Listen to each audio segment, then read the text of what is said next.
Men of Reddit. What's something that women deal with that you are happy men don't have to put up with? My wife is pregnant right now. So I'm gonna say 10,000,000% that after watching it unfold. Basically the whole uterus/ovaries thing. Yeah. 9 months they have to deal with that.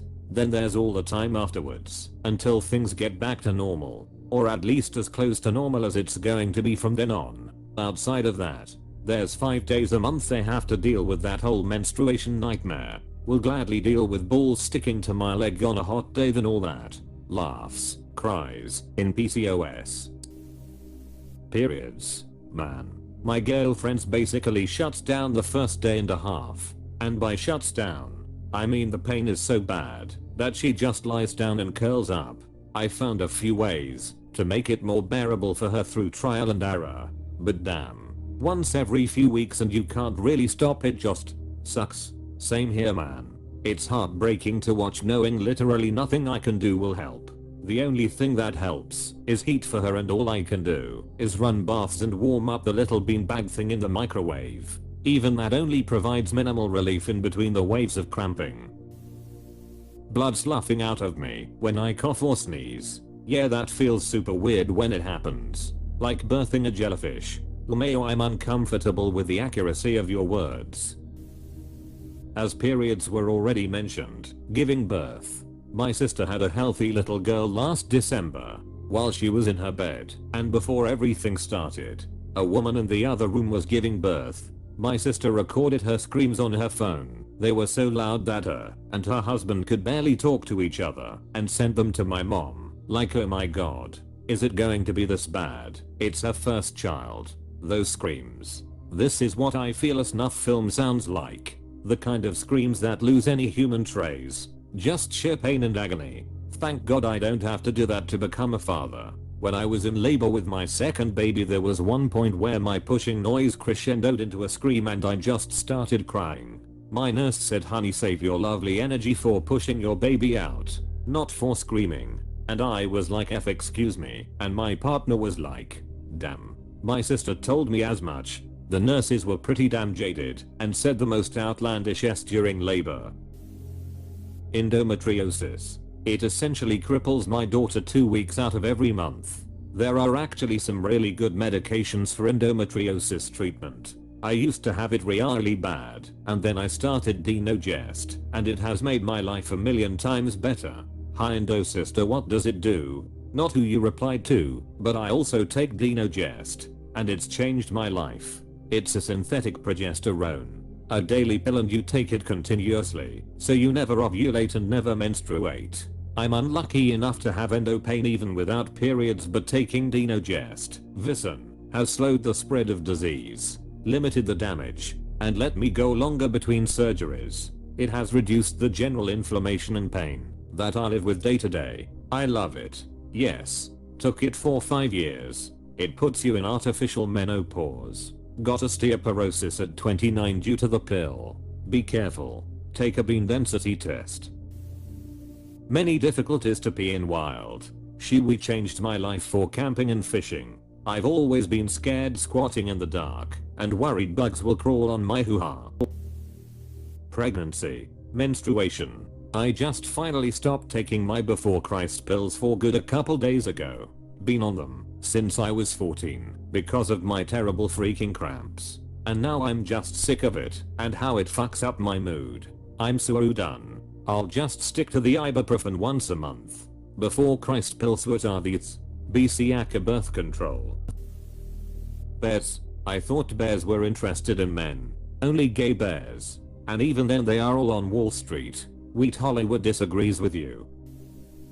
No pockets. So many types of women's clothes have no pockets. Even suits. Or it's the idea of a pocket. A cute little pocket that fits a thumb. I refuse to wear clothing without pockets, and I stand in solidarity with women in demanding usable pockets and ladies' clothing. As a woman, I couldn't agree more. Gas station AI girl, or, in this case, AI boy, creeps trying to walk up and talk like it's a club. I went to a gas station the other day that I've heard some female friends complain about before. I just walked by and we exchanged nods and grunts and nothing was said. That's a real F privilege honestly. Peace and quiet. They've all been said. Menstruation, pregnancy, and being assaulted sexually or otherwise by horny dudes way stronger than me because they don't like being told no. You summed it up pretty damn well. Only other things I would add are discrimination in the workplace and lower wages than men on average. I'm not up to date on the stats, so please don't crucify me if this gap is no longer statistically significant. I'm pretty sure it is though. Close bracket. The wage gap, pay comparison on a job-to-job basis, is real. But it's not as big a problem statistically as most people say. The real problem is how women are not taken seriously by so many men. And sometimes even other women. Not only is that infuriating by itself, it also can limit career growth. I just read a story the other day about a restaurant with a male owner and several female staff who were hoping one of the experienced staff members would be moved up to fill a vacancy in management. Instead, the boss hired some dude with no experience and expected the women to train him to manage a restaurant. They all quit. This kind of stuff happens all the time, though usually in less spectacularly explosive ways. PMS. We would be vicious animals, and it would directly lower world population. What's that? Premenstrual syndrome. It makes women very hormonal, causes mood swings, cramps, depression, irritability, and a few other things. It's a very unpleasant time. Interesting fact. PMS is caused by higher levels of testosterone. Being harassed, or assaulted or worse, by horny assholes who are an order of magnitude stronger than me, and that I have no interest in. I can't imagine what that's like, but I can imagine it's terrible. I was riding my bike on a moderately public street when a guy stopped and asked me for directions. Tried to be helpful until the conversation veered to him wanting to go to the wooded pathway to "show me something." Immediately my internal alarms went off and I said I had to go. Then he proceeded to grab my bike, shook him off, and then my butt. I got away. But it's like I can never let your guard down, and that's so sad to me. That's terrifying. I'm glad you got away. Going to baby and bridal showers, being a single woman, and have some say, when are you next? LMAO. Everything, constant attention.